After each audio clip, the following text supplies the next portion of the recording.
시청자 여러분 안녕하십니까? 대한민국이 잘 보이는 곳으로 모셔다 드리는 신통방통 정치한배입니다. 먼저 오늘의 핵심 뉴스입니다. 국민의힘 한동훈 비대위원장이 취임 후 처음으로 고위 당정회의에 참석해 대통령실 2기 참모진과 만났습니다. 또 오후에는 충청 지역을 찾았는데 이달 들어서만 벌써 4번째라고 합니다. 이태희 기자입니다.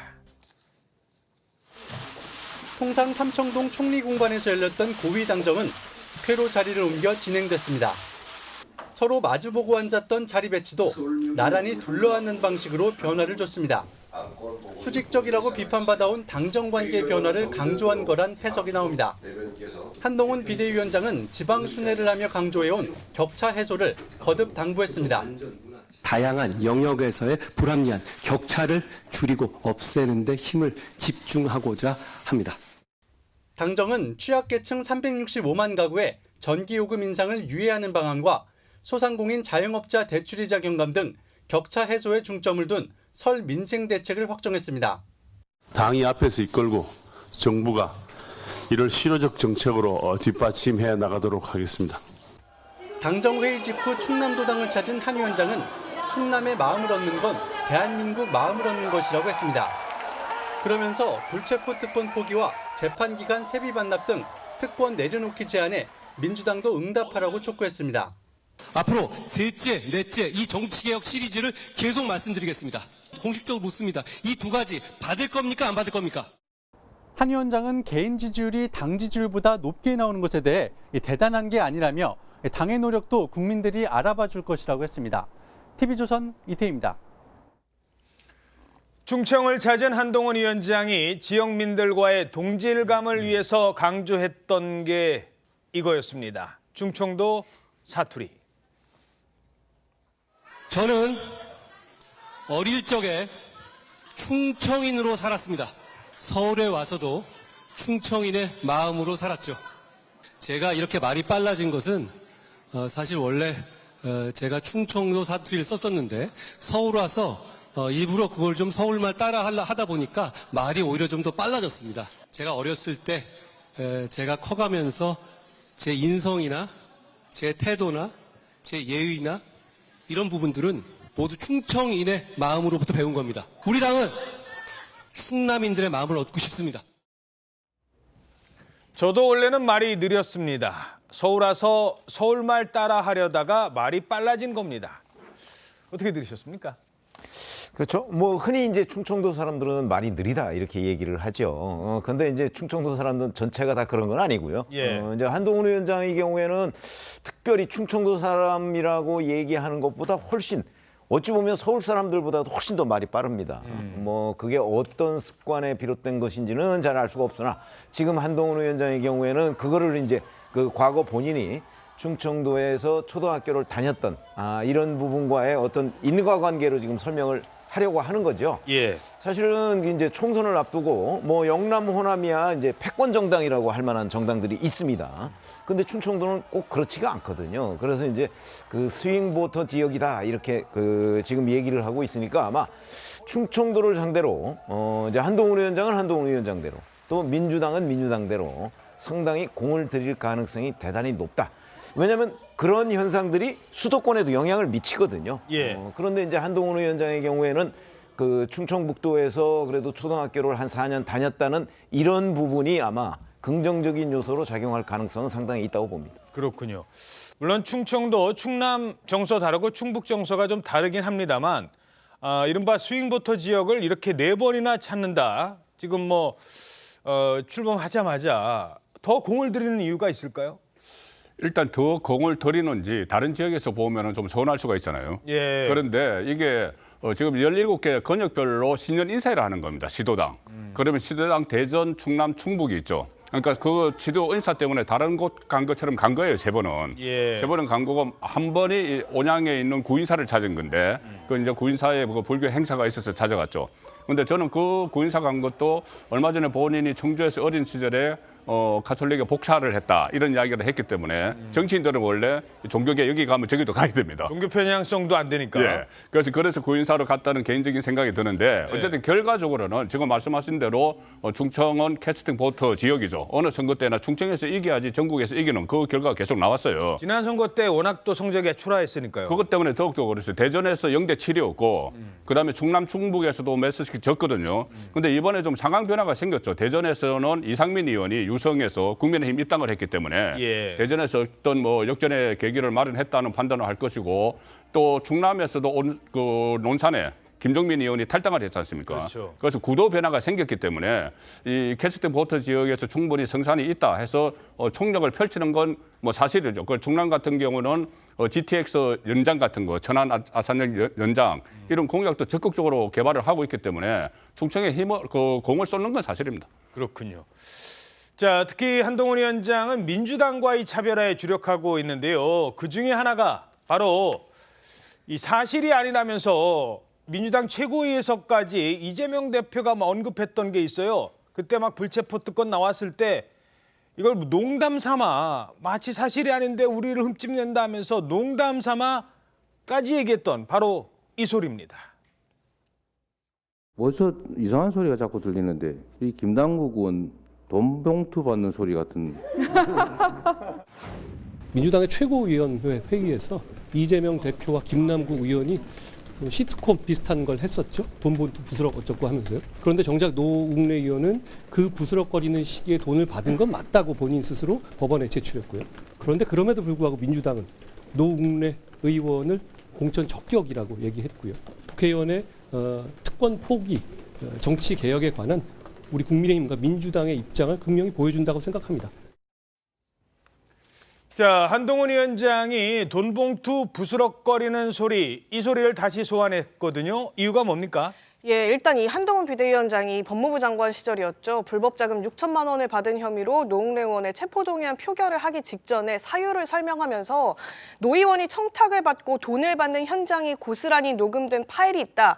이렇게 얘기를 하면서 돈봉투 부스럭거리는 소리까지 그대로 녹음돼 있다. 이렇게 말한 바가 있습니다. 이 당시에 노 의원은 이에 대해서 조작이라면서 강력하게 부인을 했었는데요. 이 최근에 노웅래 의원이 돈을 받은 건 맞다. 이런 취지의 의견서 를 재판부에 낸 것이 확인된 겁니다. 돈봉투 소리가 담긴 녹음 파일이 증거로 제시되자 조작된 거라면서 반발을 해왔었는데 뒤늦게 이 녹음되던 날 내가 사실은 돈을 받은 게 맞다 이렇게 인정을 한 겁니다. 나중에 또 인정을 했네요. 네, 노 의원이 2020년 7월 정치자금법상 후원 처리가 가능한 500만 원 미만을 받은 사실이 있다 이렇게 얘기를 하면서 신고 처리를 다만 깜빡했다 이렇게 진술한 부분 방금 한동훈 위원장이 그 부분을 거론한 건데 예. 다만 노 의원은 검찰이 말하는 뇌물 1,000만 원은 아니다 이런 주장도 곁들였습니다. 당시 민주당에서는요, 이 돈봉투 수수 의혹에 대해서 체포동의안을 부결시킵니다. 노웅래 의원 뭐라고 했느냐? 이렇게 주장했었습니다. 그 돈봉투 소리는 들어보셨습니까? 악질적인 증거 조작인데 들어봤는데 예. 인위적으로 녹음 파일을 가공을 했더라고요. 잡음 소리 들리는 거를 돈봉투 소리다 이렇게 조작을 했던데 내가 재판 관계 과정에서 예. 분명하게 공개하겠습니다. 그러니까 그 돈봉투 소리가 그냥 팍팍 이 소리가 나는 거예요? 칙칙 소리밖에 없는 거죠. 아, 자, 이렇게까지 주장을 했었습니다만 그런데 정작 재판에서까지는 거짓말 못하잖아요. 재판에서는 돈봉투 부스럭거리는 소리가 녹음된 날 돈 받은 사실을 인정한 겁니다. 자, 요건 어떻게 보십니까? 그러니까 뭐 지금 주장 그때부터 쭉 이어온 거는 뭐 단순한 실수다. 법 테두리 안에서 후원금을 받은 것인데 단순한 실수가 있었다. 이걸 주장하는 것 같은데요. 근데 이제 그러기에는 처음에 주장이 너무 셌죠. 그래서 좀 과유불급이었다. 그러면 법원이라는 게 재판정이라는 게 처음부터 어떤 일관성이 굉장히 진술의 신빙성을 높이는 데 중요할 텐데 일정 부분 진술의 신빙성이 좀 없다라고 볼 가능성도 있기 때문에 예. 이게 재판에서 아주 유리하게 쓰일지는 뭐 잘 모르겠다 이렇게 좀 느껴집니다. 그렇죠. 그러니까 그 돈은 또 아니다 이렇게 얘기를 주장하는 거거든요. 그러니까 1,000만 원 그거 아니다 검찰에서 얘기하는 아니 거. 검찰에서 얘기하는 1,000만 원은 그 돈이 뇌물이다라고 얘기를 하는 거고요. 노웅래 의원이 얘기하는 건 그게 1,000만 원이 아니었고 500만 원이었는데 그거 후원금이다라고 얘기를 하는데 정작 노웅래 의원의 후원금에는 그 돈이 없어요. 깜빡했다. 뭐 그렇죠? 이런 얘기. 깜빡했다는 주장이죠. 자, 그러면 이제 법원에서 판사는 누구 얘기를 들을 것이냐, 뭐 하는 부분은 지금 말씀하셨듯이 처음에 조작이라고 했다가 그날 돈 받은 거는 맞다고 얘기를 했고요. 그럼 그 부스럭거리는 소리라는 게 이제 노웅래 의원 주장은 칙칙거리는 소리라고 지금 얘기를 하잖아요. 그거는 잘 아시다시피 그 소음을 제거하고 들어보면 이게 무슨 소리인지 금방 판단할 수 있습니다. 아마 법원에서 저 얘기를 들어가면서 이게 돈 봉투 그러니까 봉투 부스럭거리는 소리인지 아니면 단순한 잡음인지 이거는 과학적으로 충분히 검증이 가능해요. 그랬군요. 어차피 그날 그 당일에 노웅래 의원이 돈을 받았다는 사실 500만 원이든 1,000만 원이든 인정을 했기 때문에 그게 만약에 부스럭거리는 소리다 하면은 한동훈 그 당시 법무부 장관이 얘기했듯이 돈 봉투 부스럭거리는 소리가 맞을 가능성이 높은 거죠. 그래서 그 지금 이제 노웅래 의원이 재판에서 그 판사한테 하는 얘기하고 일반 국민들한테 하는 얘기하고 지금 다르잖아요. 재판에서 곧 판명이 될 거라고 저는 봅니다. 근데 이 소리가 그 돈봉투 소리가 아니다라고 왜 했느냐, 언제 했느냐? 바로 불체포 특권 가결된 날, 국민들의 여론이 안 좋을 때, 그때는 대충 뭐 아이고 마이크 스치는 소리라니까요 이러고 넘어갔거든요. 자, 뭐 어찌됐든 그래서 이렇게까지 얘기를 했습니다. 그런데 민주당에서는 이 노웅래 의원에게 총선에 출마할 자격이 있다, 적격 판정을 내렸습니다. 어떻게 보십니까? 그러니까 1,000만 원을 받았으면은 그 한동훈 비대위원장, 한동훈 그때 당시 법무부 장관이 그 체포 동의안 그 제출 이유서를 설명을 하면서 한 거 1,000만 원을 받았으면 그 뇌물죄잖아요. 뇌물죄인데 본인은 500만 원인데 깜빡 잊고 신고를 안 했다. 이거면은 정치자금법 위반이거든요. 그러니까 같은 둘 다 범법 혐의예요. 범법 혐의인데 하나는 1,000만 원 좀 높은 것이고 정치자금법은 형량이 좀 낮은 것이죠. 다 인정이 된 겁니다. 그런데 여기서 공천 적격을 그 판정을 내린 것은 지금 물론 뭐 1차죠. 다 공천관리위원회가 있습니다. 공천관리위원회는 외부에서 들어와 있기 때문에 임혁백 위원장. 거기서 걸러질 수도 있고 만약에 거기서 걸러지지 않으면은 뭐 본선에서도 이 심판을 그 선택을 받을 텐데 어쨌든 1차에서 이렇게 그냥 통과시켰다는 것은 두 가지죠. 하나는 기준이 당대표, 이재명 대표가 기준이 아닌가. 그럼 이재명 대표는 지금 3개의 재판을, 주 3회 재판을 받는 상황이죠. 그 여러 가지 수사 상황도 있고 하기 때문에 만약에 그 재판 때문에, 기소 때문에 공천을 주지 않으면은 이재명 대표 본인도 공천을 못 받는 그런 상황이 와야 돼요. 그 논리적으로 하자면은. 형평성 문제로. 그렇죠. 형평성 문제가 있죠. 그리고 이재명 대표가 뿐이 아닙니다. 지금 돈봉투 받은 20명이 줄 소환될 순간이잖아요. 그것도 어떻게 해야 될지 굉장히 혼란해지는 거예요. 그래서 일단 1차에서는 이것은 그냥 거치고 넘어가는데 또 이것이 공관위에서는 어떻게 이것을 공관위에서도 그대로 받아들이면 여론이 어떻게 될지는 두고 봐야 되는 거죠. 예.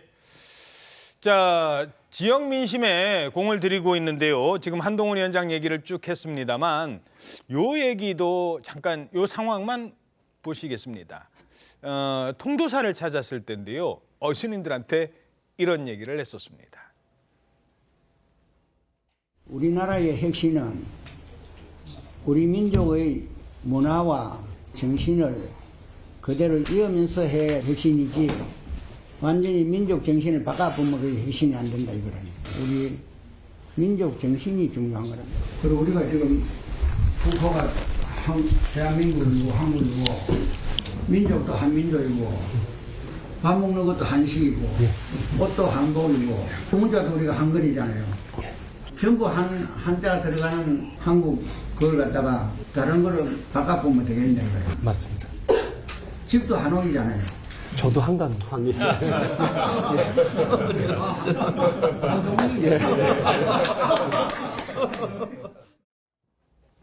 맞네. 한동훈이네. 자, 스님이 이렇게까지 얘기했다는 겁니다. 자, 지금 뭐 광폭 행보가 계속 주목을 받고 있는데 눈에 띄는 여론조사 결과가 있다고요? 네, 맞습니다. 그 한국갤럽이 지난 9일부터 11일 1,002명을 조사한 건데요. 장래 정치 지도자, 즉 대통령감으로 과연 누가 좋다고 생각하느냐 이런 물음에 한동훈 위원장이 22% 지지를 얻었습니다. 지난 2022년 6월 첫 선호도 조사에서 4%를 기록하면서 한동훈 위원장이 이 여론조사 후보로 올라왔는데 점진적으로 그 수치가 상승하다가 이번에 사실상 최고점을 찍은 것 아니냐 이런 말들이 나오는데요. 예. 이재명 민주당 대표와는 1%포인트 차이가 나는 걸로 집계가 됐습니다. 자, 지금 거의 오차범위 안에서 초접전 양상을 보이는 데까지 따라왔다는 거예요. 그런데 문제는 한동훈 위원장 지지율은 저렇게 올라가는 추세인데 총선 정부 견제론 이걸 얘기하면 또 정부 견제론은 하락하지 않는 겁니다. 저기 보시면 현 정부 견제가 51%. 물론 이게 그 전반적인 총선 상황과 크게 다르진 않습니다만 이 51%나 된다. 정부 견제론이. 그런데 한동훈 지지율은 오른다. 이 현상은 왜 이러는 걸까요? 한동훈 국민의힘 비대위원장에 대한 저 질문은요. 장래 정치 지도자입니다. 아하. 그렇죠? 장래 한동훈 위원장을 지지할 것이냐에 대해서 유권자들이 저렇게 응답을 한 것이고 지금 총선과 관련한 또는 정부 견제로는 당장 한 80 며칠 뒤에 86일일 겁니다. 오늘이. 자, 86일 뒤에 어떻게 볼 것이냐 이 부분이거든요. 예. 그러니까 장래와 86일간의 그 격차가 굉장히 큰 거고 그다음에 총선 그러면은 많은 다수의 유권자들은 윤석열 정부에 대한 중간 평가다 이렇게 생각할 거예요. 이제 국민의힘 지지자든 민주당 지지자든 그럴 경우에는 한동훈이라는 이름보다는 윤석열이라는 이름을 먼저 생각할 가능성이 있기 때문에 그러면 이제 결국은 총선과 한동훈 위원장 간의 이 일체화 현상이 벌어지지 않는 겁니다. 그러니까 총선과 한동훈 위원장 간의 관계가 그다지 크지 않다고 생각하는 유권자들이 꽤 많은 거죠. 이래서 저는 이런 현상이 벌어진다고 보고 이렇게 되면 이제 결국은 그 국민의힘에 대한 적극적인 지지자들이 한동훈 위원장의 장래 정치 지도자 이 지지로 올라갔는데 중도 확장이 지금 좀 부족한 것 아니냐 이런 지적을 받을 수밖에 없다고 봅니다. 그러니까 한동훈에 대한 질문은 이 미래 권력, 미래에 대한 어떤 것들이 포함이 돼 있다면 총선에 대한 거는 지난 윤석열 정부에 대한 과거에 대한 평가 이렇게 생각하는 분들이 많다는 분석인데요. 자, 이러자 한동훈 위원장도 고민이 많은 것 같습니다. 지지율과 관련해서 이런 반응을 보였습니다. 제 개인 지지라는 것은 사실 국민들께서 잘 봐주시는 것이고요. 그게 저는 대단한 것이라고 생각하지는 않습니다. 그렇지만 우리 국민의힘이 정말 열심히 하려고 노력하고 있습니다. 저도 그렇고요. 그걸 국민들께서 서서히 알아봐 주실 거라고 생각합니다. 거기에 걸맞는 실천과 행동을 열심히 할 겁니다.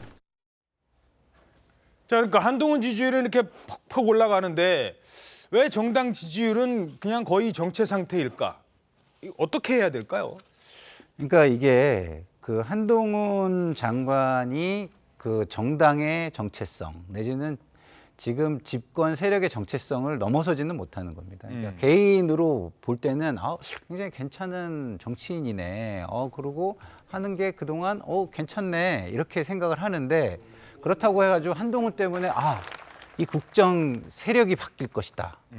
여건이 바뀔 것이다. 이렇게는 생각을 안 하는 거죠. 아하. 그러려면 한동훈 장관이 모든 것을 바꿀 수 있다라는 걸 보여줘야 돼요. 한동훈 장관이 이렇게 끌고 가면 대통령도 바뀌고 여당도 바뀌고 저희 국정 운영도 바뀌고 우리의 삶도 바뀔 것이다. 이렇게 생각을 해야 되는 거 아닙니까? 예. 근데 특히나 중도층은 이런 이념이나 정치에는 크게 관심이 없죠. 자신의 지금 삶이 어떤지를 보는 겁니다. 예. 근데 지금 자신의 삶에 가장 영향을 주는 거는 야당이 아니잖아요. 행정입니다. 행정. 행정부 권력이 제일 중요하고 가장 영향을 미치는 거잖아요. 그럼 그거에 대한 평가가 우선일 수밖에 없습니다. 그러면 중도층 민심을 잡으려면 딱 하나뿐이 없죠.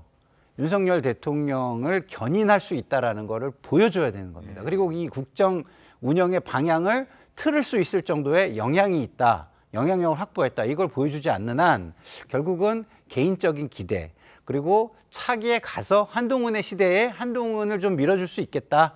이 정도로 끝날 수밖에 없다는 것이죠.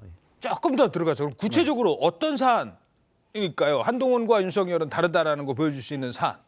그러니까 그 윤석열 대통령께서 굉장히 강조를 하는 이념에 대한 부분을 좀 이렇게 차별화된 이야기를 해줘가지고 국민의 마음을 풀어준다든가, 아니면 지금 국민들이 되게 마음 아파하는 이태원 참사라든가, 아니면은 그 이 정부에 대해서 비난 내지는 한이 쌓여 있는데 부분에 대해서 한을 어루만져주고 정부의 방향을 틀어준다든가, 그리고 김건희 여사에 대한 국민 의혹이 굉장히 드높은 상황에서 이 부분에 대한 적절한 해법을 낸다든가, 이런 것을 보여주지 않으면 안 된다, 이렇게 말씀을 드릴 수 있겠습니다. 불체포 특권 포기하겠다, 이 정도 갖고는 안 된다? 그런 거는요, 기본적으로는 정치인들의 그냥 약속일 뿐이에요. 제도는 어차피 바뀌지 않습니다. 그래서 그런 부분은 잘한다, 아우 한동훈이 뭐 잘하네, 이 정도는 되지만 그런다고 해서 이게 전체적으로 우리 나라가 바뀔까?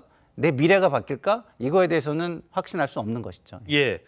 자, 그 중에 하나가 아마 내년 이 올 총선, 이제 얼마 남지 않은 올해 총선에 누가 공천이 되느냐. 야, 이 공천 봤더니 진짜 국내임 많이 달라졌네.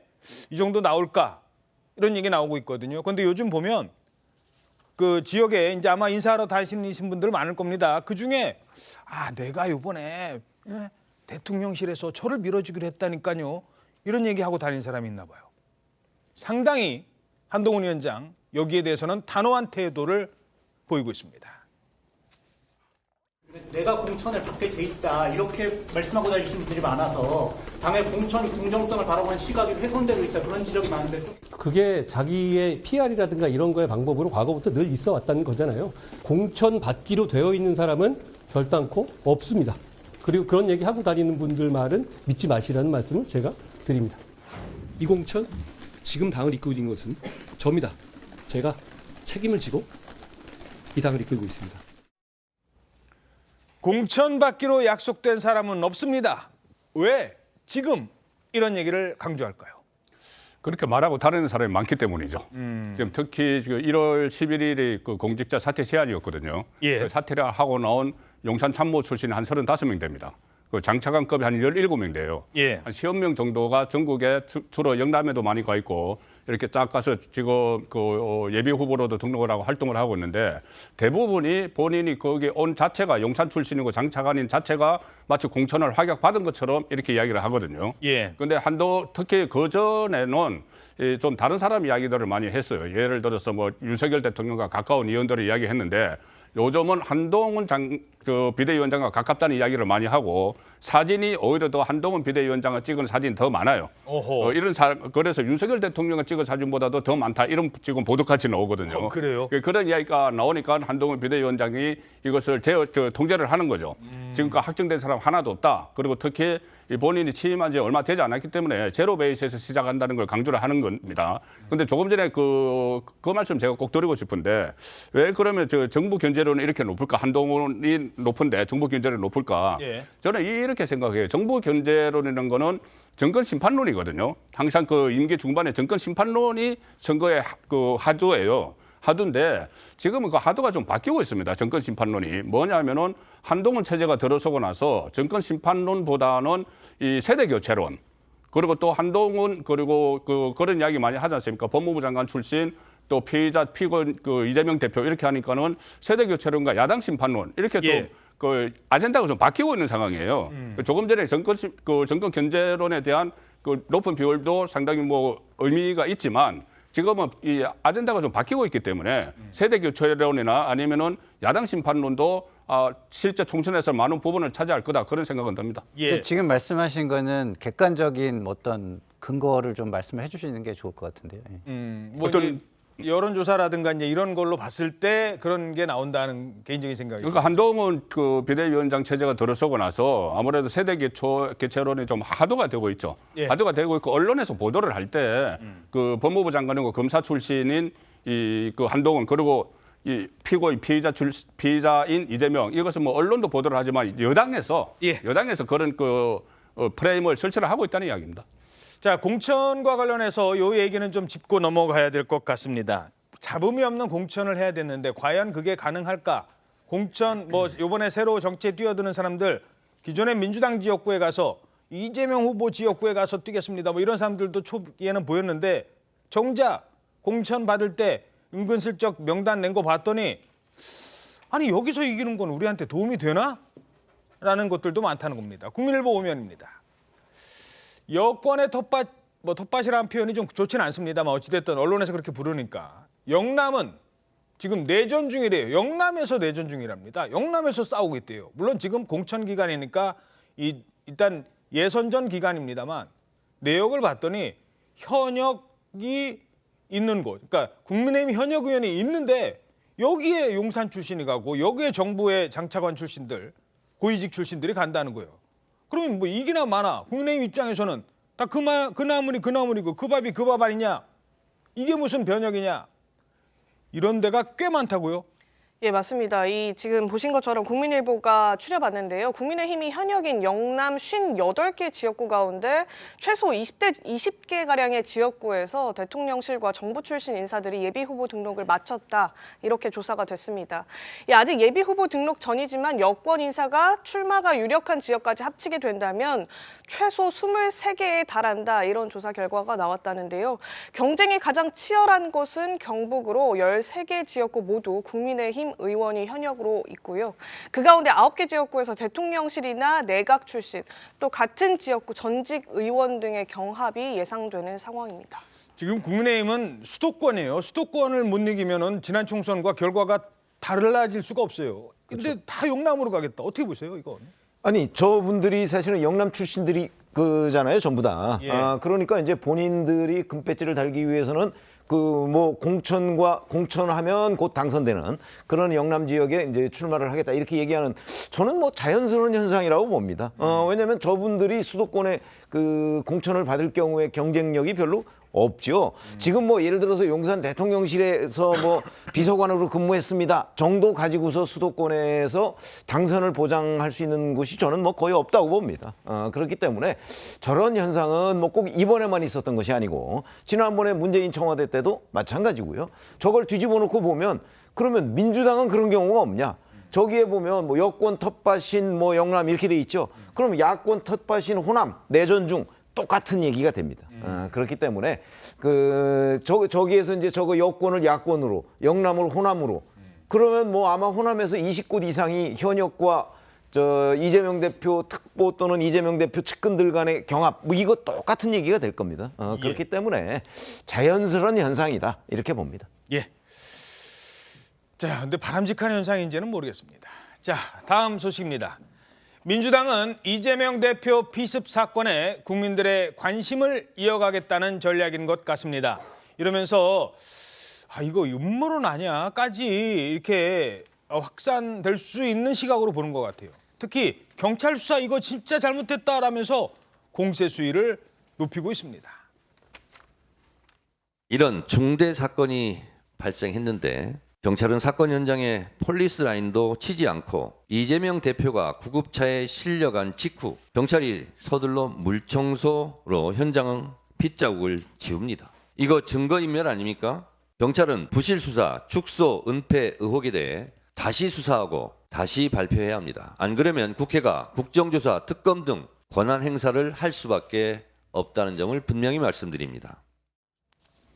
자, 피습 당시 이재명 대표가 입었던 그 와이셔츠 그걸 놓고 갑론을박이 벌어져요? 네, 직접적인 증거, 당시 피습 현장을 나타낼 수 있는 직접적인 증거가 된다고 본다. 이렇게 해서 셔츠를 찾아 헤맸는데 경찰이 이제 병원에도 물어보고 민주당 측에도 연락해서 물어봤지만 셔츠의 행방을 찾을 수가 없었다고 합니다.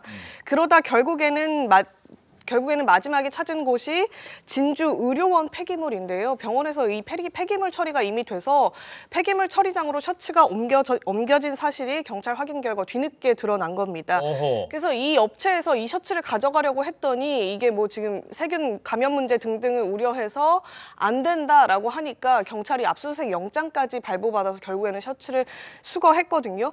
이런 일련의 과정들을 보면서 민주당에서는 왜 이런 셔츠 핵심 증거물이 되는 것들을 병원에서 관련해서 예. 보존해 놓지 않고 폐기물 처리업체로 보냈냐, 왜 쓰레기통에 방치시켰느냐 이런 얘기를 하면서 증거를 은폐하려는 시도가 아니었느냐 이런 주장을 내놓고 있는 겁니다. 다만 여기에 대해서 국민의힘은 경찰이 쓰레기 더미를 뒤져서 와이셔츠를 찾아냈는데 이게 축소이고 은폐이냐, 수사당국이 증거를 찾으려 노력했다는 정황이다. 오히려 이렇게 더 반박을 하고 있습니다. 와이셔츠 왜 버렸느냐? 자, 송국권 국장님, 이 주장 어떻게 보십니까? 일단 민주당에서는 경찰이 노력해서 찾은 것이 아니고 민주당이 다 파악을 해서 추적을 해서 경찰에 알려줬다고 이야기를 하고 있어요. 근데 경찰은 수사를 해서 우리가 찾아냈다. 그리고 이게 그 감염의 위험이 있기 때문에 그 압수수색 영장까지 발부받아서 방진복을 입고 들어가서 확보를 했다. 이렇게 이야기를 하잖아요. 예. 이게 지금 민주당과 그 경찰, 그러니까 수사당국 사이에 엇갈리는 게 저것뿐이 아니고 저게 어떻게 보면 지금 상징적으로인데 처음에 초동 이 어떤 조치 단계부터 여러 가지가 엇갈리고 있어요. 뭐 열상 1cm 그리고 사상 1.4cm 뭐 나중에 이렇게까지 막 가는 상황인데 이게 지금 점차 배우론 업무론으로 이 확산되는 그 단계에서 저 와이셔츠 이야기도 나왔는데 와이셔츠 이야기 저거는 그 와이셔츠 이야기는 상당히 중요하죠. 저게 이 목을 이렇게 좀 커버를 했기 때문에 그렇죠. 그나마 이 상처가 작아졌으니까요. 다행히. 네, 그 다행히 작아졌는데 어쨌든 저것도 비롯해서 그 민주당이 어느 순간인가 초기에는 저기에 대해서 어떤 정치적인 해석을 하지 말라는 것을 민주당 소속 의원들에게 다 전파도 하고 했어요. 그런데 어느 순간에 배후론, 업무론을 적극적으로 제기를 하고 있거든요. 예. 그럼 그 이유가 뭐냐? 물론 저렇게 의혹이 좀 생긴 의구심을 갖는 부분도 부분적으로 있지만 전체 큰 틀에서는 이 그 피습 사건에서 파생된 뭐 닥터 헬기 이용이나 아니면 부산대병원 패싱 이런 것이 좀 이슈가 되니 본래 있었던 이 사건을 좀 더 확대해서 이 가서 좀 덮어보자, 좀 예. 못하게 해보자. 그 전략도 있는 것 같아요. 그러니까 이 사건의 피해자는 이재명이다. 뭐 헬기 이송이 본질이 아니라 피해를 당한 사람은 이재명이다. 이제 그 부분을 더 강조하겠다는 건데 어떻게 분석하십니까? 그러니까 이게 야당 대표 테러라는 게 어마어마한 사건이잖아요. 그 어마어마한 사건을 대하는 경찰의 태도, 이걸 보면 민주당 입장에서는 불만도 있을 수 있고 의구심도 제기할 수 있다고 봐요. 그거는 경찰이 의심을 받는다는 건 경찰의 숙명이라고 생각하고요. 그 부분을 말끔히 해소해 주는 것은 또 경찰의 책임이다. 저는 이렇게 생각이 듭니다. 왜냐하면 일반 상식적으로 보면 어떠한 사건이 일어나면 현장 보존이 가장 중요한 거 아니겠습니까? 무슨 일이 발생할지 모르니까. 예. 그러니까 현장을 보존해야 되고 또 공소 사실 나중에 작성할 때 보면 어떻게 찔렸고 상처가 어떻게 덜 심해졌고 이런 걸 쓰려면 그때의 정확한 근거가 되는 증거물은 필요한 거 아니겠습니까? 그러면 현장 보존을 했다면 와이셔츠가 사라질 리가 없잖아요. 그런데 좀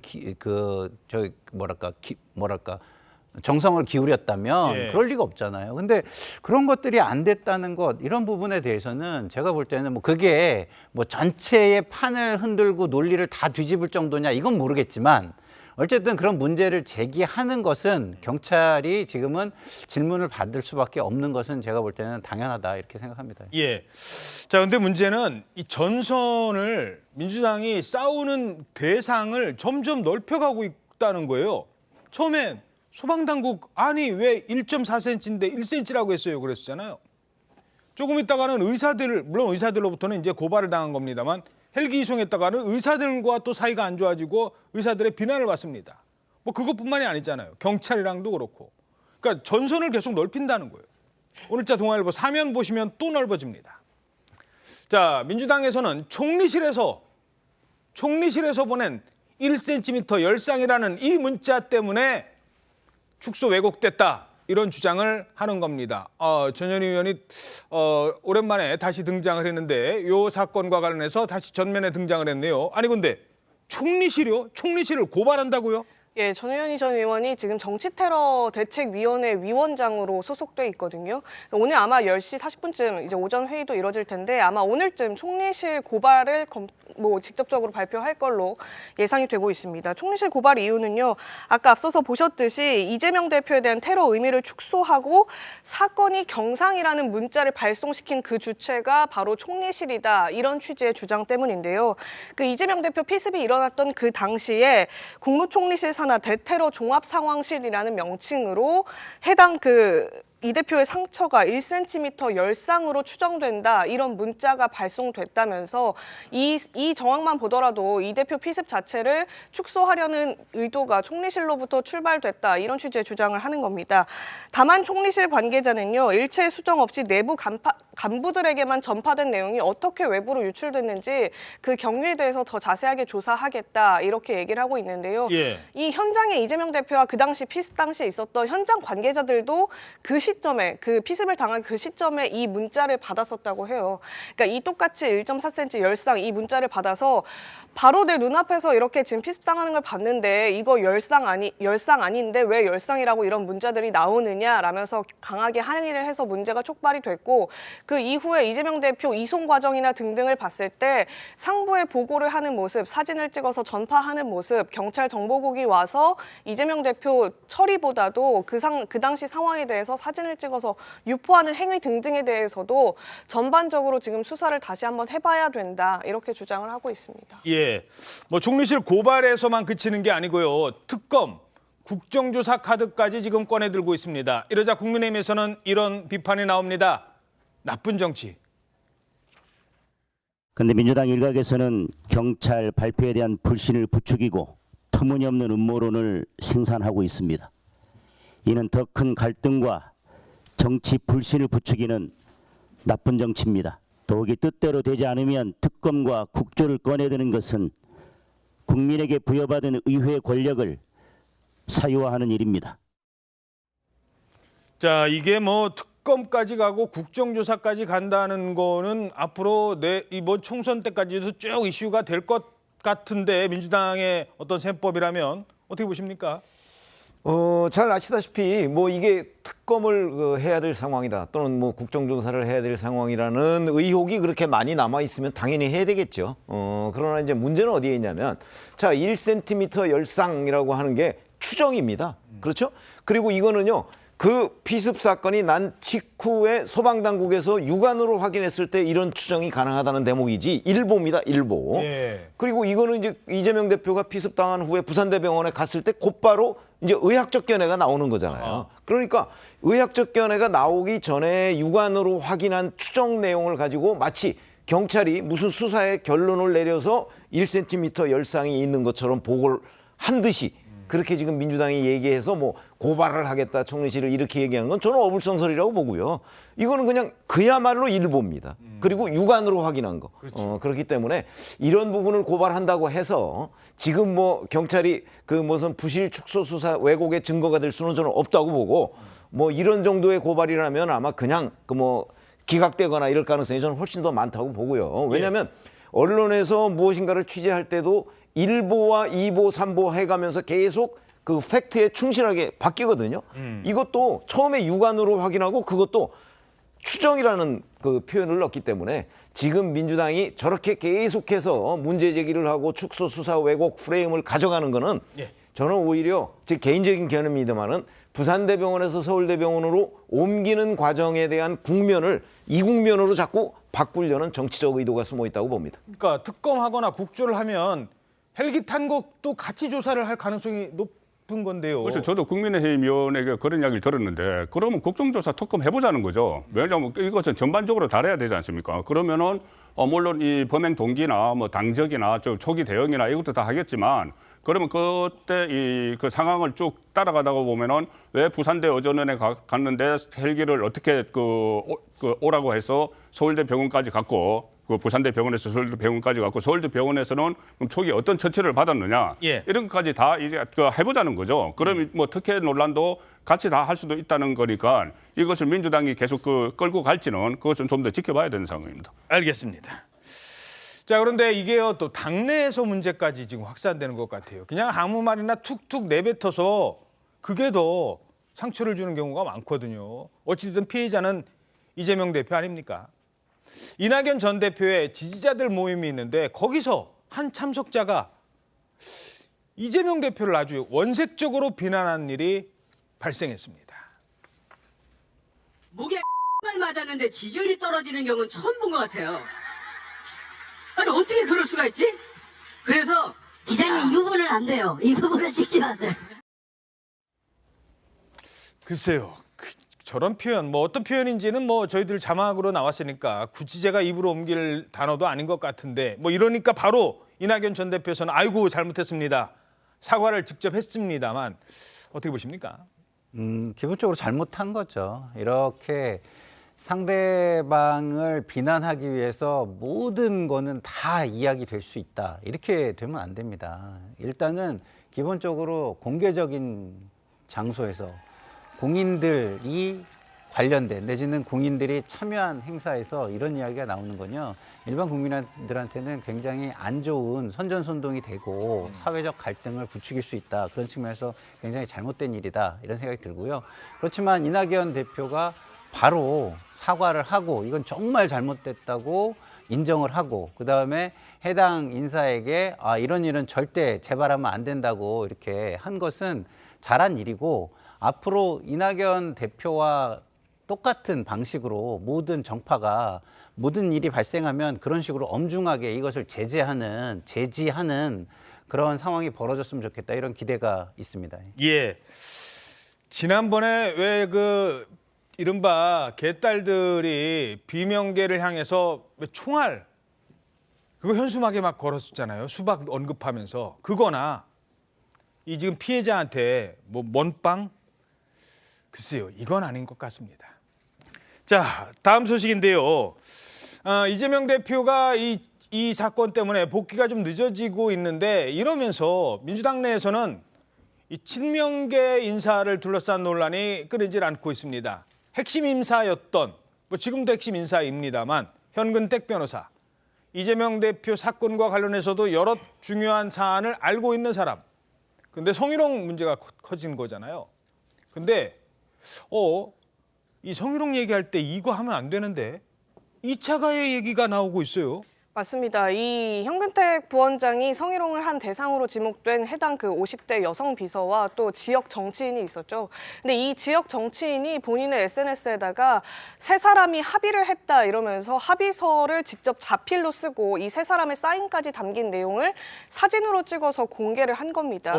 근데 이 해당 사진에 그 하단에 보면 이 피해자의 이름이 고스란히 나오거든요. 이름까지 있어요? 예, 이걸 대중에 그러니까 전체 공개로 해서 대중에 다 보도록 공개한 부분이 2차 가해에 해당한다는 겁니다. 저걸 누가 공개한 거예요, 저걸? 말씀드렸듯이 그 50대 여성 비서를 둔 그 지역 정치인이죠. 그러니까 그 당시 현장에 있어서 너희 부부 관계냐 성희롱성 발언을 한 그 대상자로 지목된 지역 정치인, 그러니까 예비 후보가 이 사과문을 올린 건데요. 이 발언문 내용을 더 자세히 보면은 그 부적절한 발언에 대해 일단 진심으로 사과한다 이런 내용이 있고 당시 현장에서 뭐 부부냐 같이 사냐 이런 발언을 한 것 외에 직접적인 발언이 없었다라고 하면서 현근택 부원장의 불출마나 당내 징계 또 출마 자격에 문제가 생기는 것을 원치 않는다 이런 말도 돼 있습니다. 잠깐만요. 일단 아랫줄은 아니고 위에줄만 보면 자, 현근택 위원장은 원만한 해결에서 노력하고 있고 그 옆에 계신 분은 현근택이 사과를 했고 또 피해자가 지금 뭐 불출마나 징계까지는 원치 않는데요. 라고까지 얘기를 한 거예요? 예, 그렇게 해서 공개를 해서 사건이 사실상 일단락된 것처럼 왜냐하면 지금 현 위원장이 윤리감찰 조사를 받은 상태잖아요. 그래서 아직 징계 수위는 결론 나지 않았지만 징계 처리 결과를 앞두고 있는 상황에서 이런 일단락된 모습이 드러나게 된 건데 그래서 세 사람이 합의를 이뤘나 보다라고 여겨지던 상황에 아까 그래픽 다시 보세요. 피해자 얘기가 중요하죠. 피해자. 예, 해당 피해자가 이 내용은 사실이 아니다 이런 취지로 얘기를 한 겁니다. 다시 이 당시에 얘기했던 세 사람 간의 대화가 말씀이 번복되고 있어서 자신이 받아들이지 못하겠다라고 얘기했고 이 모든 상황에 대한 내용을 빠르게 다시 정리해서 공개하겠다 이렇게 입장을 밝혔는데요. 이 지금 지역 정치인이 올린 그 SNS 게시글의 댓글로도 지금 보시는 것처럼 그 당시에 피해자가 가해자가 되어서 지금 생각하는 것보다 훨씬 더 심각하게 돼 있다 이러면서 지금 최대한 말을 아끼겠다 이렇게 얘기를 하고 있는 상황입니다. 자, 아니 뭐 합의 다 끝났어요. 사과 받아줬고 그리고 뭐 우리가 뭐 불출마까지는 원하지 않습니다. 뭐 이런 얘기가 나왔는데 정작 피해자는 합의한 적 없답니다. 근데 뭐 이게 공개가 돼요. 글쎄요. 이 상황을 어떻게 보십니까? 이제 그 현근택 부원장하고 그다음에 이석주 예비 후보라는 사람하고 그 여성 이렇게 예. 세 사람이 지난 1월 12일에 만나서 이걸 논의한 거는 사실이에요. 그거는 이 여성이 인정을 했어요. 그리고 이제 저런 합의문을 또 쓴 것도 사실이에요. 예. 그렇죠? 그런데 현장에서 그 현근택 부원장이 이 여성한테 사과한 적이 없다는 게 여성의 주장이고, 그다음에 저 합의문은 완벽한 합의문이 아니고 오늘쯤, 그러니까 15일쯤에 본인의 입장을 법률 검토를 하고 나서 본인의 입장을 밝히겠다. 자기가 이렇게 얘기를 했다고 하는데 바로 어제 이석주 씨가 저 합의문을 공개를 해버린 거예요. 왜 저렇게 서두를까요? 저 공개된 합의문에 보면 현근택, 이석주 두 사람의 사인은 있지만 이 여성의 사인은 없어요. 그렇죠? 그러니까 이 여성의 말이 맞는 것으로 보여요. 예. 그러면 왜 공개했을까? 이제 이게 문제가 그렇죠. 되는 건데, 제가 보건대는 아마 그 현근택 부원장과 이석주 씨가 자꾸 이 상황을 일단락되는 쪽으로 몰고 가기 위한 것 아닌가. 자꾸 뭔가 이 상황 끝났어요라는 걸 기정사실화하려고 하는 것 아닌가. 이거는 조금 더 크게 보면, 우리가 조금 더 관측을 해보면 결국 현근택 부원장의 총선 출마를 가능하도록 하려는 그런 시나리오가 있는 것 아닌가. 저는 그런 의심을 개인적으로 합니다. 그러니까 피해자랑 합의 다 봤어요라고 하면 그 다음부터는 이제 언론에서 이제 더 이상 거론을 못 하고, 그러다가 나중에 이제 공천 줬을 때 조용히 공천도 받을 수 있고 뭐 그렇다는 수도 있다는 분석인데. 그러니까 이제 뭐 그런 의심을 충분히 할 수 있는 상황이죠. 왜냐하면 피해자가 가장 중요한 건데, 이런 어떤 일련의 행위들이 피해자를 중심으로 이루어진 것이 아니고, 그리고 예. 저런 어떤 입장 발표가 피해자의 입이나 피해자의 측에서 발표가 이루어진 게 아니잖아요. 그렇다고 한다면 무언가를 원하는 사람들이 그 원하는 것을 얻기 위해서 이런 일을 하고 있다, 이렇게 볼 수밖에 없는 게 일반적인 의심 아니겠습니까? 예. 그런 측면에서 볼 때 이게 지금 민주당으로서는 굉장히 좀 안 좋은 모습이고, 현근택 변호사나 이석주 그 두 예비 후보에게도 굉장히 안 좋은 모습입니다. 그러니까 앞으로는 좀 이런 부분에 대해서 빨리 사과를 하고, 모든 것을 그 피해자 중심으로 모든 게 이루어지게 그렇게 배려를 하는 것이 그나마 본인들에게 뭐랄까요, 더 역풍이 부는 것을 막는 방법이 아닐까, 이렇게 좀 조언을 드리고 싶은 생각이 듭니다. 자, 그런데 과거에 현근택 변호사는 당내에서 비슷한 사건이 터졌을 때, 물론 뭐 비슷한지 아닌지는 더 따져봐야 됐습니다만, 어찌됐든 성비위 사건이 터졌을 때 그때 뭐라고 했습니까? 박완주 의원 때, 그때는 이렇게까지 비판의 목소리를 높였던 사람입니다. 이 성추문과 관련돼서 뭐 2차 가해라든지 묵인한다든지 이 부분에 대해서 저는 뭐 변명할 생각은 없습니다. 민주당이 잘못하고 있는 거고, 그다음에 뭐 저희들 입장에서는 이건 뭐 입이 10개라도 할 말이 없죠. 왜냐하면 똑같은 일이 계속 벌어지고 있기 그렇죠. 때문에 사과도 계속 했지고 재발 방지를 계속 약속했음에도 불구하고 다시 또 벌어진 거거든요. 그러니까 비서진들이라는 게 아시다시피 생사 여탈이 다 뭐 의원이나 아니면은 뭐 도지사 이런 분들이 다 쥐고 있거든요. 그렇죠. 그러니까 약자 관계거든요. 갑을 관계인데 그런 문화가 돼 있는데 정치권에만 특히 민주당이 왜 이게 남아 있느냐. 제가 봐도 뭐 이거는 굉장히 중요한 문제고 극복해야 될 문제를 보고 있습니다. 예. 자, 중요한 문제고 극복해야 될 문제. 하지만 본인이 정작 저렇게 서 있을 때는 그건 오해가 있었고 사과했다니까요. 이런 얘기들이 나오고 있습니다. 그래서 이걸 쭉 봤더니 에이, 현근택도 출마하는 거 아니야? 뭐 이런 얘기들, 전망도 나온다는 거예요. 지금 흐름으로 봐서는. 근데 왜 그렇게 보느냐? 현근택 위원장뿐만이 아닌 거예요. 현근택 위원장 아까 말씀드린 것처럼 핵심 친명이잖아요. 근데 이 사건 터지기 전에 다른 사건 때 막 막말 논란이 있었던 사람, 그런 사람들이 다 줄줄이 적격 판정을 받았기 때문입니다. 누가 적격 판정을 받았느냐? 자, 일단 쭉 한번 들어보시죠. 윤석열 대통령이 러시아에 가서 한 행동과 말은 우리 조국과 민족의 운명을 궁평지하 차도로 밀어넣는 것과 마찬가지라고 생각합니다. 저는 굉장히 유감인데요. 조중동 프레임에 갇혀서 민주당은 매번 이렇게 세게 우리 스스로 자기 검열을 하게 만드는지, 이 사건 이후로 계속해서 자기 검열을 하게 될 겁니다. 당에서도 이걸 왜 이렇게 확대 재생산하는지 모르겠습니다. 윤석열 대통령 탄핵을 얘기하는 것이 1년 전부터 이미 동네 방네 다 하고 있잖아요, 지금. 그걸 국회의원들이 얘기했다고 그걸 뭐 쪽팔리게 진짜 탄핵이 무슨 큰 뭐 난리라도 납니까? 그게? 그때 탄핵해서 딱 발목을 잡아놨으면 발목을 잡는 게 아니라 사실 발목대기를 분질러 놔야 된다니까요. 그런 나쁜 짓을 못하게 해야 돼요.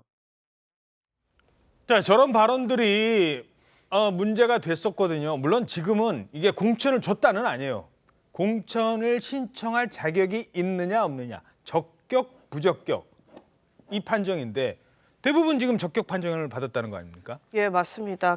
김의겸 의원이요. 전북 군산에 신청해서 지금 적격 판정을 받았는데 나라의 운명을 궁평 지하차도로 밀어넣는 것이다. 오송 지하차도 참사 때 이런 발언을 해서 막말 논란을 빚었던 바가 있고요.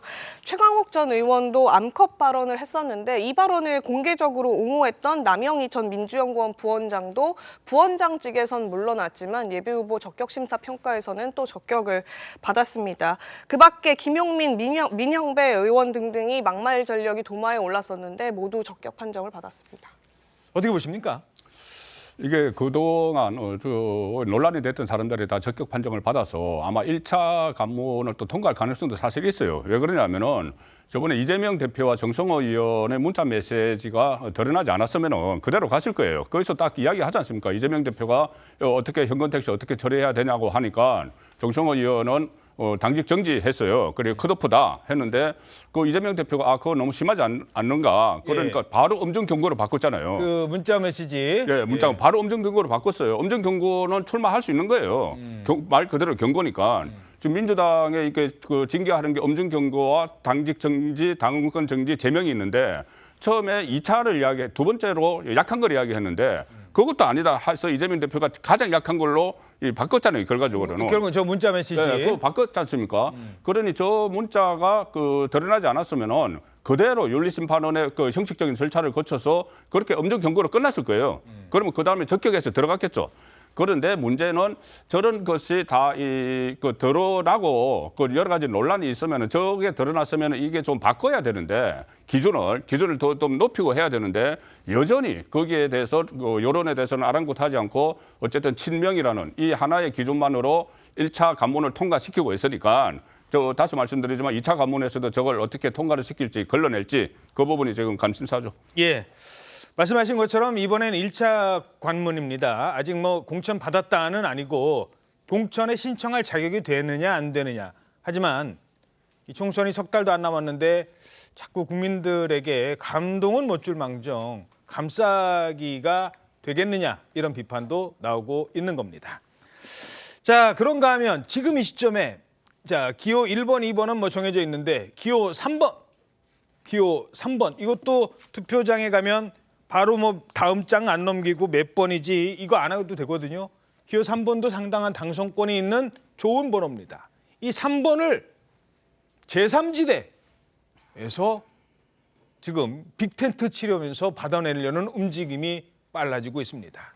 자, 일단 원칙과 상식, 이 민주당 탈당한 원칙과 상식 의원들 제3지대 신당을 공식 출범시켰습니다. 자, 이 사람도 모습을 보였습니다. 그들과 싸우려면 우리가 먼저 뭉쳐야 합니다. 텐트 크게 쳐주십시오. 좀 추우면 어떻습니까? 그 텐트에서 기꺼이 함께 밥 먹고 함께 자겠습니다. 감사합니다. 이게 말이 빅텐트인지 사실 저는 텐트에 살고 싶은 생각은 없습니다. 좀 튼튼한 집에서 살고 싶은 것이고 이 텐트는 왠지 야영하다가 걷어갈 것 같은 느낌이잖아요. 이게 떴다방 같은 이미지로 비친다고 한다면은 저는 그런 결사체에는 참여하고 싶은 생각이 없습니다. 저는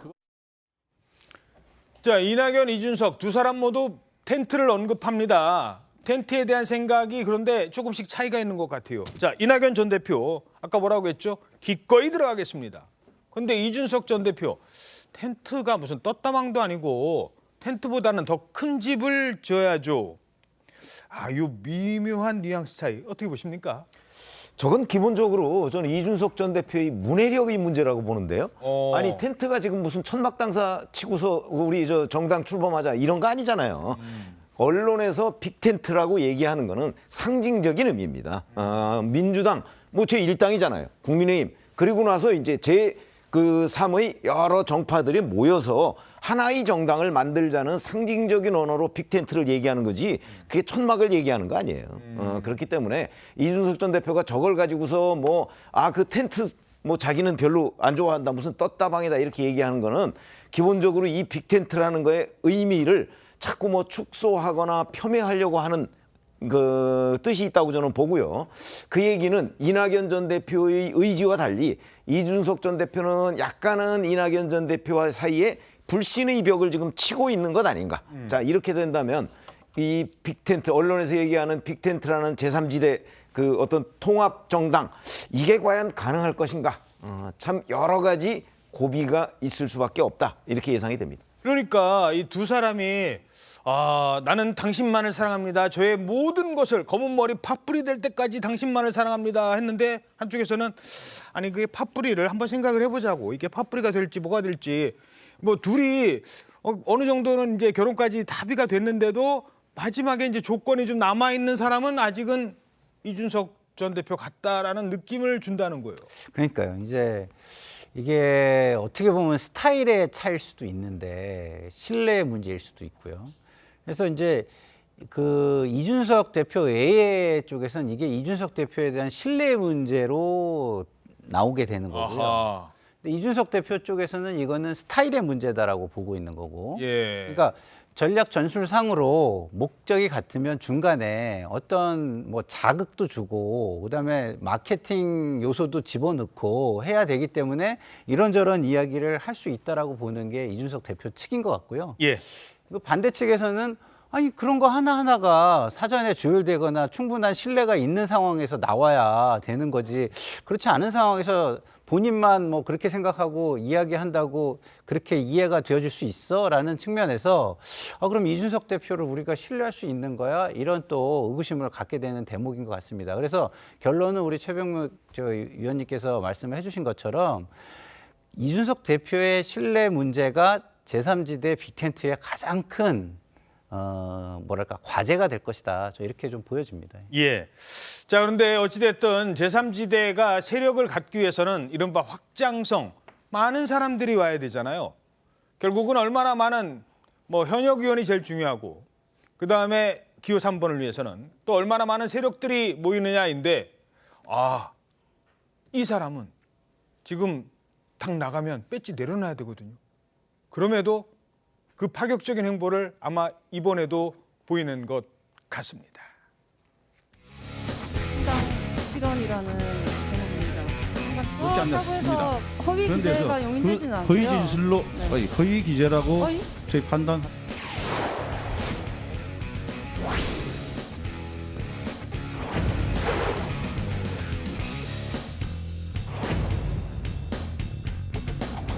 기성을 극복한 우리의 정치에서 불가능한 것은 없어야 합니다. 저도 용기를 내겠습니다. 모든 남성은 정의당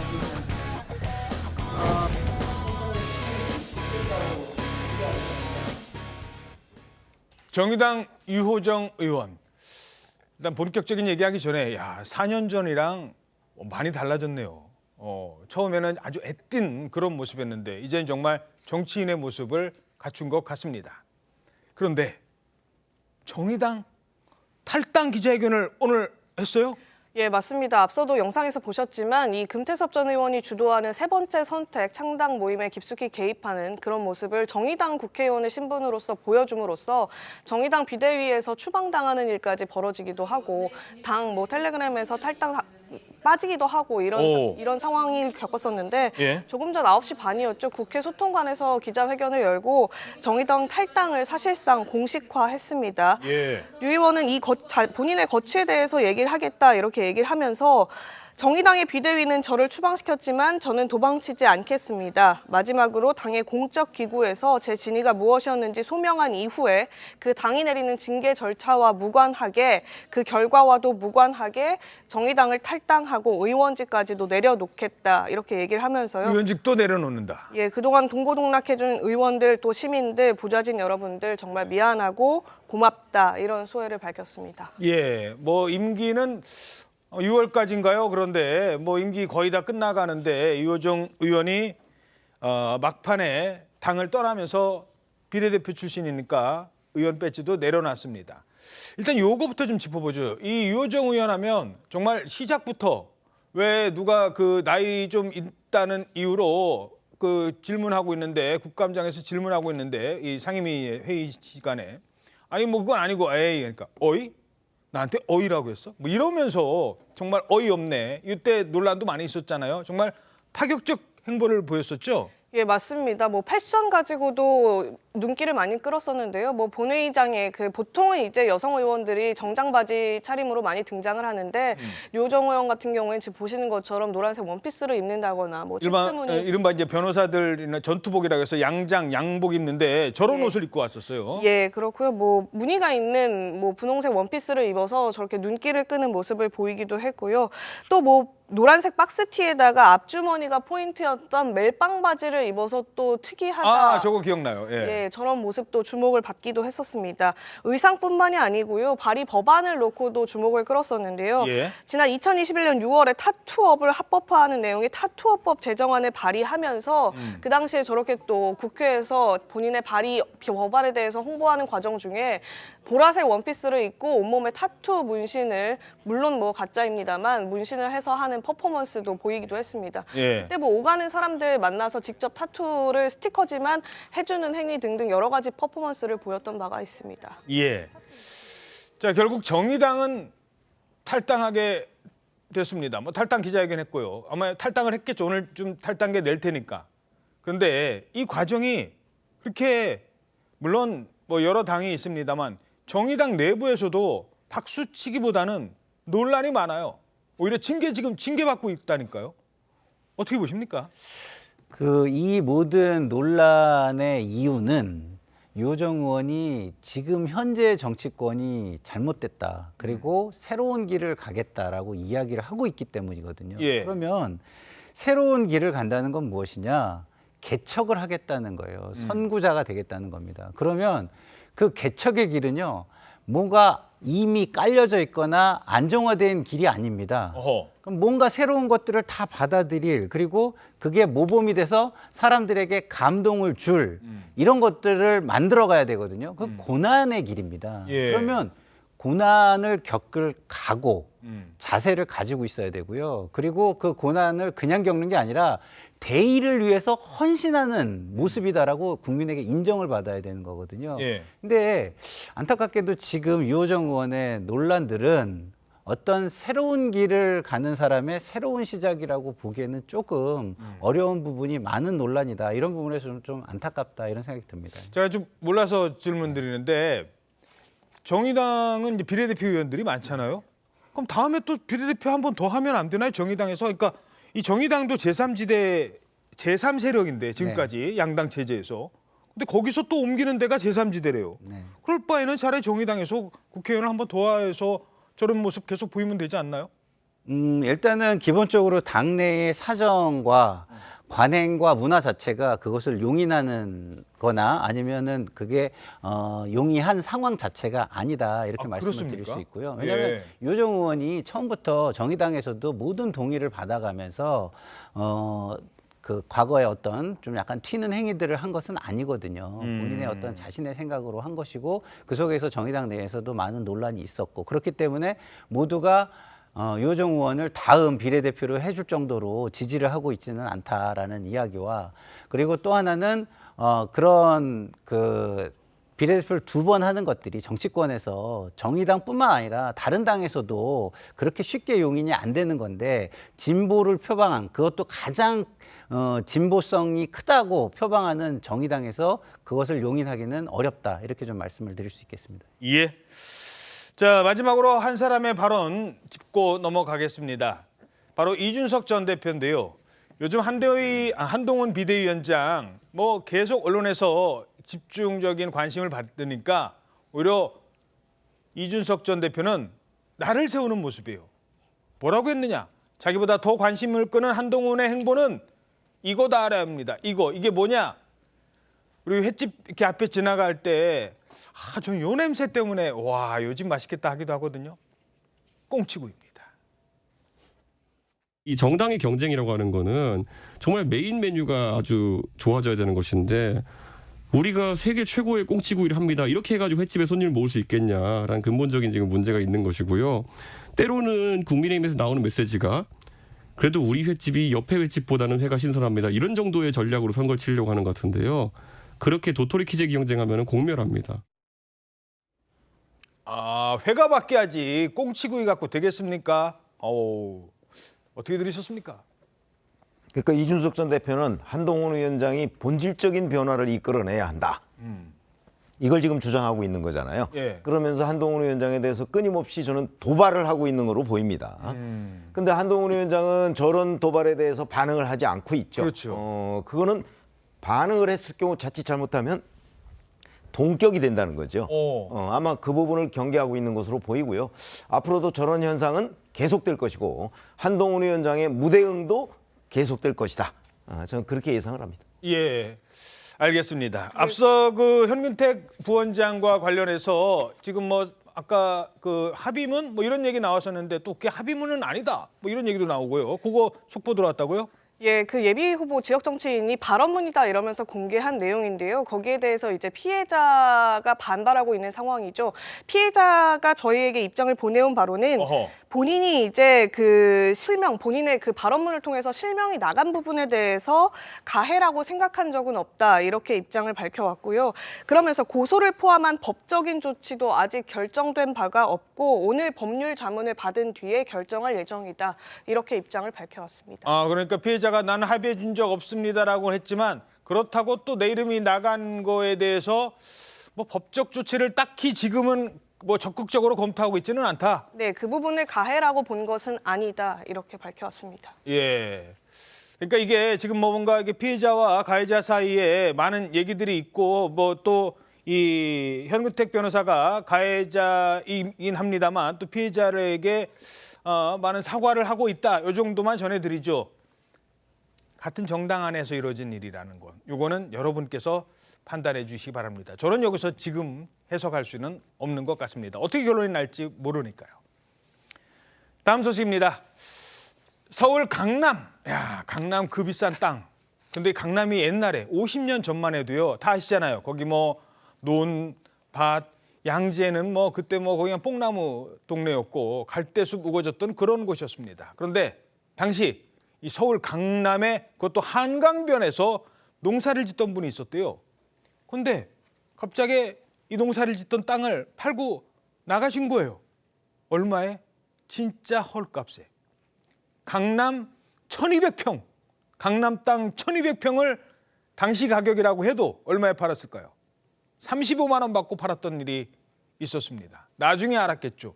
그 땅을 왜 35만 원을 받고 파냐고 그리고 소송을 했나 봐요. 아, 어떻게 됐을까요? 서울시는 못 준다고 했어요.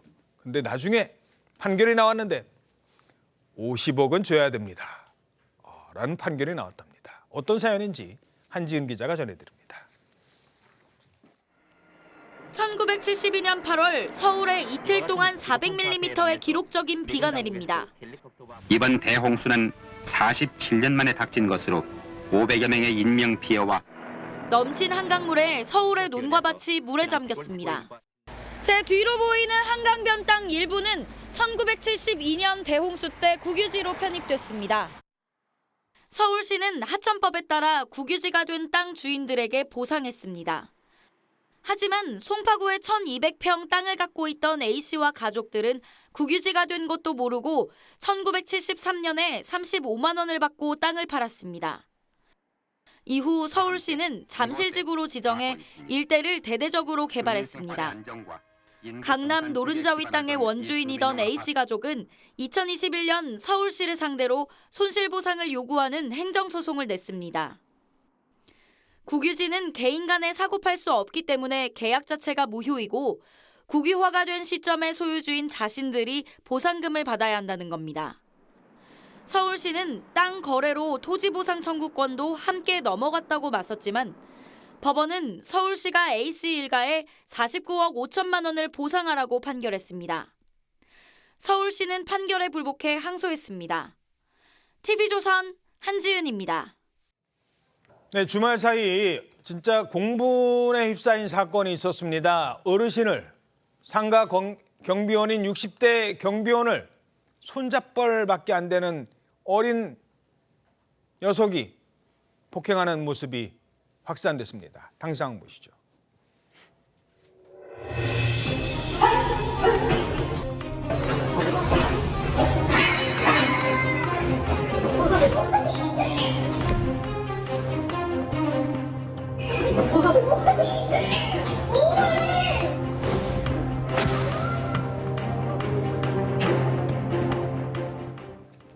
네, 저희들이 지금 편집해서 지금 안 보여드린 장면도 있는데요. 이게 무슨 축구할 때 그 진짜 이런 장면까지 있었습니다. 야, 근데 대체 일단은 어떤 일이 있었던 겁니까? 일단 지난주 금요일 새벽입니다. 그리고 저희 경기도 남양주시 한 상가 건물인데요. 지금 60대 경비원을 지금 폭행하는 그 학생은 이번에 고등학교에 진학할 예정인. 고등학교 올라가는 학생이에요? 이제 뭐 현재까지 중3이라고 봐야겠죠. 네. 학생이 지금 폭행하는 장면이 영상을 통해서 지금 저희 공개가 된 건데 보시는 것처럼 뭐 사실상 일방적인 폭행이고요. 마지막에는 저 60대 경비원분이 정신을 잃고 실신하는 모습까지 보여줬습니다. 예. 근데 문제는 저 영상을 저희가 보고 있잖아요. 예. 저 영상을 누가 찍었냐면 저 폭행한 학생의 친구가 찍은 겁니다. 친구가요? 그리고 그걸 SNS에 올렸는데 저희 영상 내용을 쭉 보시면 저 친구를 말리는 모습은 전혀 없고 영상을 촬영만 하고 있습니다. 그러니까 일단 저 사고가 일어나게 된 건 저 경비원분이 저 폭행을 가한 A군과 그 일행이 상가에서 소란을 피우니까 그걸 훈계했고 그 과정에서 몸싸움이 발생하다가 저렇게 진행이 됐다고 합니다. 야, 아니 지금 저 경비원은 얼마나 지금 몸 상태가 어떤 겁니까? 정말 다행히 크게 다친 곳은 없다고 합니다. 지금 경비원분의 입장은 뭐 다친 곳이 없고 또 청소년으로부터 사과를 받았다고 합니다. 그래서 처벌을 원하지 않는다라는 입장이라고 하는데 그 청소년은 재차 사과하겠다는 의사도 피력했다고 합니다. 아이고, 저분이 그래도 폭행은 그 처벌 원하지 않는다라고 하면 또 처벌을 못하는 죄가 되죠. 그렇죠. 폭행에 한해서는 그렇습니다. 그러나 이제 상해라든지 다른 영상을 찍어 올린 부분 같은 경우에는 또 별도의 문제이기 때문에 그 부분은 수사기관이 좀 검토를 해봐야 될 것 같습니다. 근데 왜 저런 걸 찍어서 올렸대요? 저 해명이 좀 황당한데요. 그러니까 그 영상을 올린 C군이 지금 SNS를 통해 해명글을 올렸는데 거기에 보면 스파링을 한 거다 이런 황당한 해명글을 올렸습니다. 그러니까 본인은 말리러 간 거였고 경비 아저씨가 스파링을 하자고 해서 체육관을 찾다가 다 닫았길래 CCTV가 있는 곳에서 하자고 한 것이다 라는 취지의 지금 해명글을 올렸고요. 특히나 이 영상 저장이 안 돼서 SNS에 친친 그러니까 친한 친구 일부 계정만 공개되게 그렇게 올렸는데 왜 확대가 된 건지 확산이 된 건지 알 수 없다라는 취지로 글을 올렸습니다. 다만 이 주장은 C군의 일방적인 주장일 뿐이기 때문에 앞으로 확인이 좀 필요해 보입니다. 아니 따끔하게 좀 혼을 내고 싶은데 정작 피해자께서는 아유 괜찮아요. 이거 어떻게 되나요 그러면? 그래도 경찰에서는 입건을 하고 이 학생은 처벌될 가능성이 꽤 높습니다. 그렇군요. 왜냐하면 조금 전에 말씀하셨던 것처럼 단순 폭행의 경우에는 반의사불벌죄라고 해서 쉽게 말해서 합의하면 처벌 안 해요. 근데 죄명이 상해로 바뀌면 합의해도 처벌을 합니다. 물론 합의하기 때문에 처벌의 정도는 좀 낮아질 수 있지만 근데 이 사안에서 제가 아까 처음 언급해드린 것처럼 이 경비원분이 실신하는 모습이 나오잖아요. 이거는 단순 폭행을 넘어선 것이기 때문에 경찰 일단 상해 혐의를 입건을 한 거고요. 일단 뭐 A군은 경찰 조사 과정에서 계속 본인이 더 반성하고 있다 그런 얘기를 하고 있는 그런 상황이라고 하지만 말씀드렸던 것처럼 처벌을 완전히 피하기 좀 어려울 것 같고 그리고 저 촬영했던 학생 같은 경우는 뭐 명예훼손 등 여러 가지 또 문제들이 발생할 수 있습니다. 뭔 자랑이라고 저게. 그래서 일단은 지금 뭐 저희가 단언하기는 어렵습니다만 형사처벌 가능성이 둘 다 좀 높아 보이는 상황입니다. 예. 불법 촬영 혐의를 받고 있는 국가대표 출신 축구 선수 황의조 선수. 지금도 국가대표에서 사실상 인원을 안 했으면 벌써 뛰었어야 될 사람인데 경찰이 출석을 했습니다. 두 번째 조사를 받았는데 촬영을 한 사실은 인정을 합니다. 이게 불법 촬영이잖아요. 황의조 선수가 한 여성과의 뭐 이런 은밀한 사생활과 관련된 거를 불법 촬영을 했는데 근데 불법 촬영은 아니다. 촬영한 건 맞지만 불법 촬영은 아니다. 또 이런 얘기를 했어요. 그렇습니다. 황의조 선수의 이 혐의에서 가장 중요한 것은 피해자의 촬영 동의 여부입니다. 일단 피해자는 동의하지 않은 촬영이었다라는 입장인데요. 황의조 선수 같은 경우에는 입장이 지금 다릅니다. 휴대폰을 드러내놓고 찍었고 그리고 피해자가 이를 거부하지 않았기 때문에 불법 촬영이 아니라는 취지인데요. 특히나 이제 피해자가 영상을 촬영한 적도 있다라고 주장을 했습니다. 다만 피해자 측에서는 황의조 선수가 피해자 휴대전화로 일방적으로 촬영한 것이다라고 지금 주장을 하고 있고요. 또 황의조 선수 측에서는 영상 촬영 이후에 피해자와 SNS로 친밀하게 대화를 나눴다면서 그 메시지까지도 지금 증거로 내고 있는 상황입니다. 자, 황의조 주장을 보면 자, 아까도 나오고 있습니다만 내가 휴대전화 촬영하는 거 보고 있었다. 보이는 곳에 뒀다. 그리고 촬영을 인지했다. 피해자도. 그리고 글쎄 나 이 부분은 조금 개인적인 주장입니다. 피해자가 촬영을 했다. 때로는 피해자가 촬영한 영상도 있다. 글쎄요. 하지만 피해자 측 입장은 전혀 다릅니다. 들어보시죠. 애초에 촬영하는 걸 잘 몰랐고 촬영하는 거를 알았을 때는 하지 말라고 했다라고 얘기했죠. 촬영을 한 적이 있어서 그걸 알았을 때는 싫다고도 얘기했고 삭제도 요구했다라고 얘기했지 그거에 대해서 명확히 동의하지 않았다라는 식으로 얘기한 적이 없어요. 자, 촬영하는 걸 알았고 그거를 허락했느냐 이게 쟁점인 것 같아요. 근데 사실 이 부분은 저희가 여기서 이렇다 저렇다고 판단할 수가 없습니다. 왜냐하면 저 부분을 확인하기 위해서는 결국 그 영상을 보고 판단해야 되기 때문인데 그러니까 예를 들어서 이런 거죠. 휴대전화를 보이는 곳에 놓고 촬영을 했다고 하더라도 그 당시 피해자가 이걸 인지하지 못하는 것처럼 보인다거나 그렇지. 휴대전화 있으면 무조건 촬영한 그렇죠. 거 아니잖아요. 그렇죠. 그리고 뭐 그렇다면 이제 그거는 몰래 촬영했을 가능성이 좀 높은 거지만 피해자가 여기에 대해서 어떤 특정한 반응을 한다라거나 그러니까 이 촬영되는 걸 인지하고 있다라는 걸 볼 수 있는 그런 행동들이 만약에 있다면 그렇다면 이제 황의조 저 선수의 진술의 신빙성에 좀 더 무게가 갈 수 있는 상황이거든요. 그래서 지금 현 시점에서는 양쪽 다 한쪽은 불법 촬영이 아니다. 한쪽은 불법 촬영이다라고 주장하지만 결국 이 사건에서 가장 중요한 건 그 영상 자체입니다. 그 영상을 보고 피해자가 동의를 했는지 여부 등을 판단해 나가는 것이 앞으로 경찰 수사 과정의 핵심이라고 봐야 될 것 같습니다. 자, 근데 계속 왜 경찰 조사 응하지 않아라고 했는데 여기에 대해서 또 반박이 있었어요. 그러니까 황의조 선수가 지난 2차례 경찰 소환에 그 구단 사정 등을 이유로 응하지 않았다라고 알려졌었는데 황의조 선수 측의 주장은 뭐냐면 그게 이미 경찰하고 약속이 된 것이다. 그러니까 그 작년 11월 달에 경찰 조사 받을 때 올해 1월 말일 전에만 출석하기로 경찰하고 확약서를 다 작성했고 왜냐하면 황의조 선수가 지금 리그 중간이기 때문에 영국을 떠나기 어렵다는 거예요. 그래서 구단의 이제 양해를 받아서 한국으로 온다는 것이고 황의조 선수는 앞으로도 수사에 성실히 협조해서 불법 촬영 혐의에 대해서 반드시 무고함을 밝힐 것이다. 이렇게 입장을 밝혔습니다. 알겠습니다. 자, 이르면 올 봄이랍니다. 얘가 진짜 간대요. 중국으로. 푸바오. 요즘 얘 보려고요. 오픈런이라고 하죠. 막 이거 뭐 진짜 용인에 있는 공원 문 열자마자 달려가는 사람 많다고 합니다.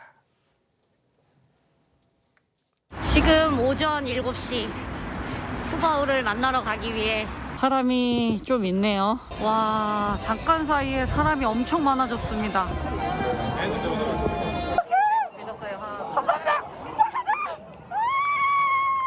몰라 어디로 뛰는지 모르지만 일단 뛰어가는 중이야.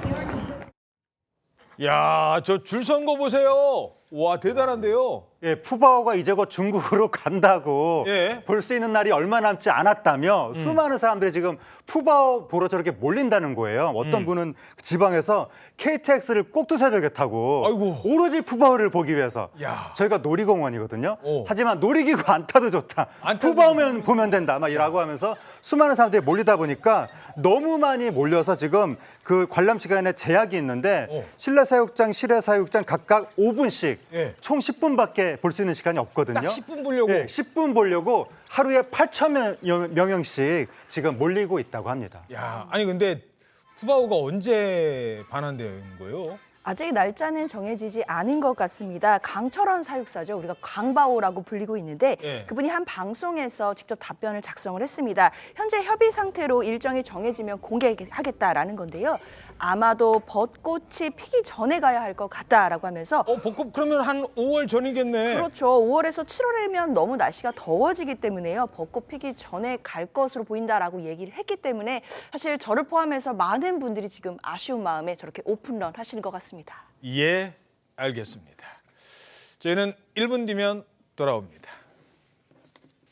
네, 오늘 아침 대한민국 잘 보이셨습니까? 당신의 대한민국, 저희 신통방통이 늘 응원해 드립니다. 여러분 고맙습니다.